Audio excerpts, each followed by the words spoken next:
Hey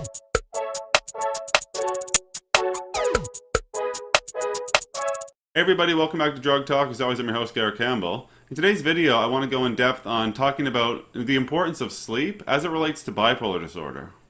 So as many of you know, I've been dealing with bipolar disorder for about 7 years now, and throughout the kind of my course of therapy and having manic episodes and depressed episodes, I've kind of learned some tricks of the trade on kind of how to deal with bipolar disorder.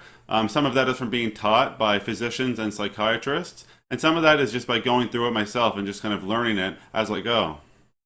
The reason I want to talk about sleep in this video is because, well, one factor is that my psychiatrist told me several times, 2 times in hospital, and now that I see him on regular appointments, he's also told me that sleep is the first thing that really goes out of whack or out of order when you're on the path towards mania.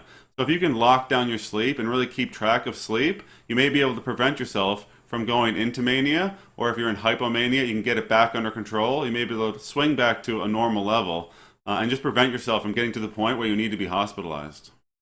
So people do this in many different ways. For myself personally, I've given myself a rule where if I don't sleep at least 7 hours for 3 nights in a row, then I take an antipsychotic Loxapine to help me sleep for at least 3 nights, just to make sure that I get everything back on track, and then it kind of eases my anxiety, and I don't have to worry about kind of pushing into mania. So Loxapine is medication that I've used in hospital when I was fully manic, using 3 tablets, those 30 milligrams of Loxapine, to kind of bring me back down to level. So now I just use 10 milligrams at bedtime. Again, if I didn't sleep 7 hours for 3 nights in a row, 3 consecutive nights, then I'd use that medication. On more of a regular basis, I do have Zopiclone or Imivane that I use to sleep pretty much every night lately, unless I'm using one of the other medications that I have.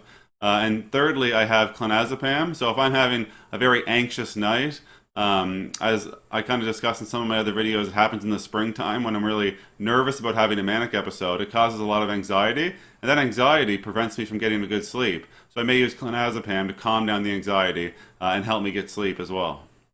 I've definitely noticed from all my manic episodes, in which I've had 5 now, that my sleep is definitely the first thing that really starts to go. I would say initially I have high energy, but soon after the high energy occurs, I start getting up out of bed earlier, so that takes away from the sleep. I start going to bed later, which also takes away from the sleep, because I feel like I have so many things I have to get done, so many goals. Like your behavior is very goal-oriented, so you feel like going to bed early is kind of wasting time that you could be using to spend on projects or goals that you're working towards.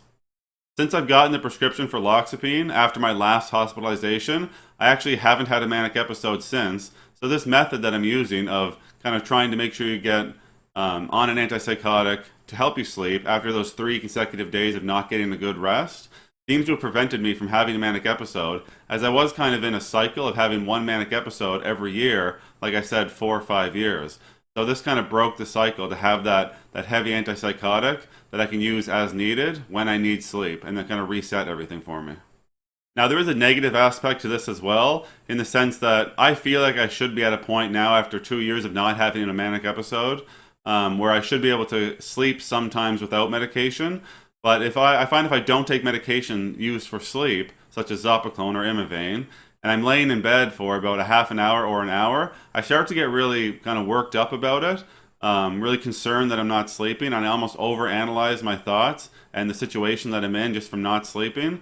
Normal sleep hygiene would just say if you can't sleep for a half hour, get up out of bed, go do something for 10 minutes to kind of reoccupy your mind, and then go back to bed and try to sleep again.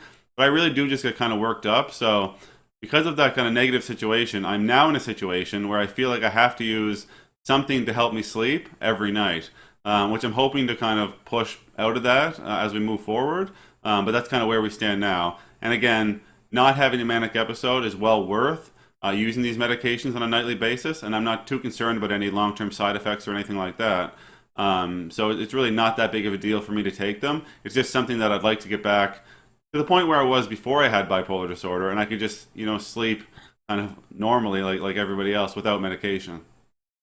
So if you do have bipolar disorder, just be very aware that sleep is the first thing to kind of fall out of place on the path towards mania. So make sure you're getting 7-8 hours of sleep every night. And if you don't have that good sleep for a couple nights in a row, you may need to speak with the doctor and get something to help you sleep for a couple nights just to reset everything. Because it kind of cascades out of control very quickly once you start losing that regular sleep time.